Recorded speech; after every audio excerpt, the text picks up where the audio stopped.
Tony, we have a quote from you, and it is, writing is about putting life on the page. It's about finding the amazing in the mediocrity and the beautiful in the sewers. It's important to get it on the page and be a writer.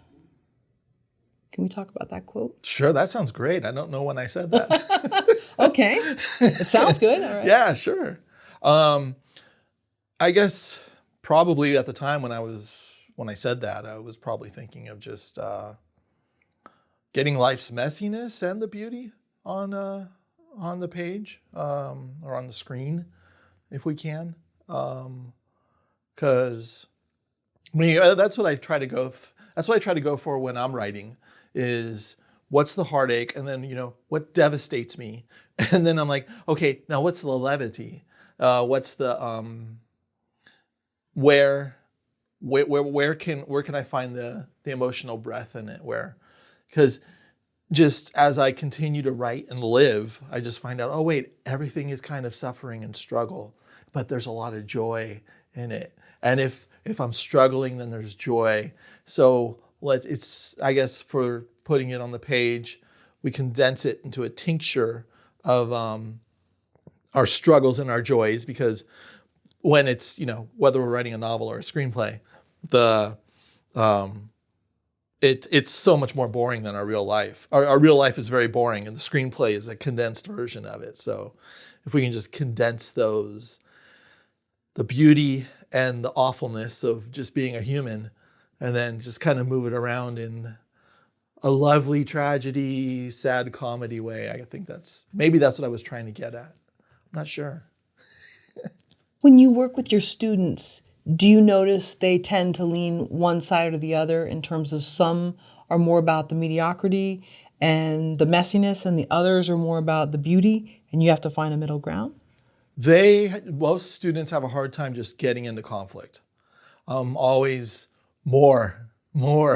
So it's especially beginning students or students in the second quarter, where it's like, and I'm like, this is cool, but where's this conflict? And it's about finding, when they're writing dialogue, and I see what they're doing with their characters. I'm like, oh, this is sexy. I'm noticing something about this character's relationship to the mother. Do you know the three-dimensional character of the mother that she's referring to? Because if you know that, then you'll know more about that character, and you don't need to say all of it, but you need to know it, and that will inform your dialogue. It'll inform how your character presents themselves in the room. It'll inform how the character interacts with other characters.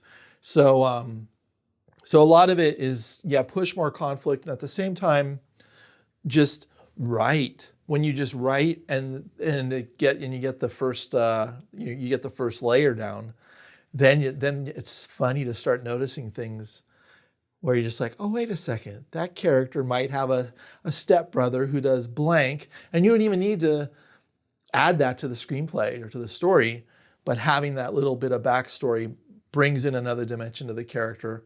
And it's sometimes when it gets to a director, when it gets to an actor, they're feeling something deeper because you put something deeper in there, so they can dig into something deeper. And I feel like that's when the beauty happens. And we don't tell each other what the deeper was. We let everyone do their own deeper. And then that's where, so as students grow, I think a lot of it is just putting the time into writing and the rewriting and then they kind of start seeing the character laid out. And then when the character's laid out, oh, wait a second.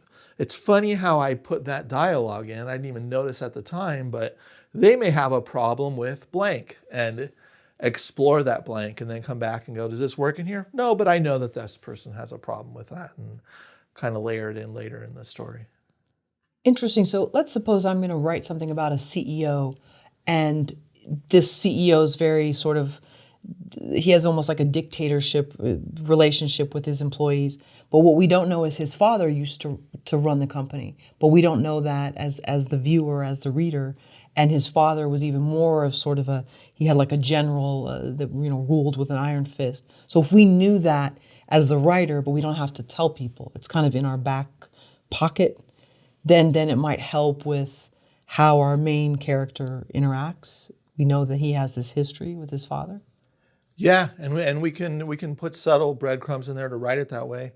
And when it gets to a director, they may see it.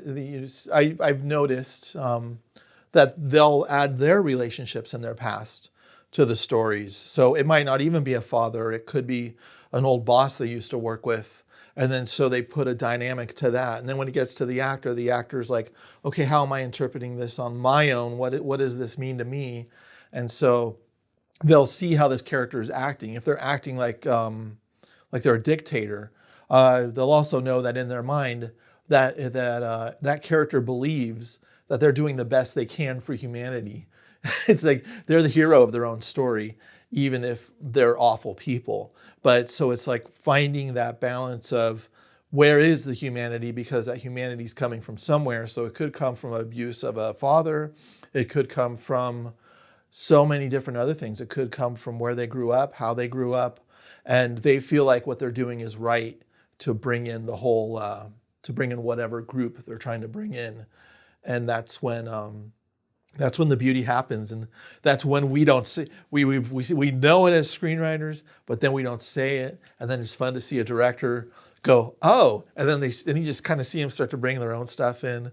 You see the actor bring their own stuff in, and just don't ask any questions. Just let them do their thing. That's when the great directors and the great actors are just like, they pull it together. So we got to do our part on the page, and then it gives them a huge opening to explore it in themselves, whatever part of the camera they're on. Interesting, right? So knowing when to get out of the way of your own work and allow the actor and the directors to kind of bring their own pieces to it. Oh, totally, yeah, and especially for Jesus Jerk, I was a part of the whole process. So when I was on set every day, and I was fortunate. I've taken acting classes, and I took classes on directing, like 20 years ago. And then when all that came together, it's like everything came together of, oh, okay, I kind of knew what to do and what not to do when I got on set. And it was just like, let it breathe. And then when I felt like there needed to be an adjustment, I would never talk to an actor. I would just pull the director aside really quick and go, hey. And it had to be a major thing, and I would just like go this, and this, and he'd be like, okay. And he'd turn around and he goes, you know what? Let's try something else. And he would be taking my note, but it wouldn't be. There's a beauty and finesse, I guess, to letting people do their jobs, and you want to let people do their jobs because they are good at their jobs. So with your students, when it's a new writer and you want to bring out more in them, maybe they're afraid of putting in conflict. Maybe they've been told, oh, let's only say nice things. We don't want to be, a bad person or whatever. How do you coax them to not do something overly salacious where anyone's harmed, but let's bring some realism to it? I think the conflict's already there. Sometimes I call it the agreeables. So if they send me 2 pages of a scene and it's agreeable, then those characters can agree with the outcome, but they can't agree to what the outcome is, how to get to the outcome. So their point of view needs to be almost like what would you say, maniacal, because their point of view is right on the page to get to that outcome, and they both want to get to the same outcome, but to get there, there's got to be friction amongst themselves. So if they're agreeable, then that's when I'm just like, what's your character's point of view on this? Exactly why do they want to get there? What's behind theirs? Okay, what's behind them? What if they're sisters, what conflict do they have with being siblings? If they're just best friends, what conflict do they have? If they're cops in a buddy movie, great, they're buddies. But these buddies are going to be at odds with each other on how to get to where they both want to go.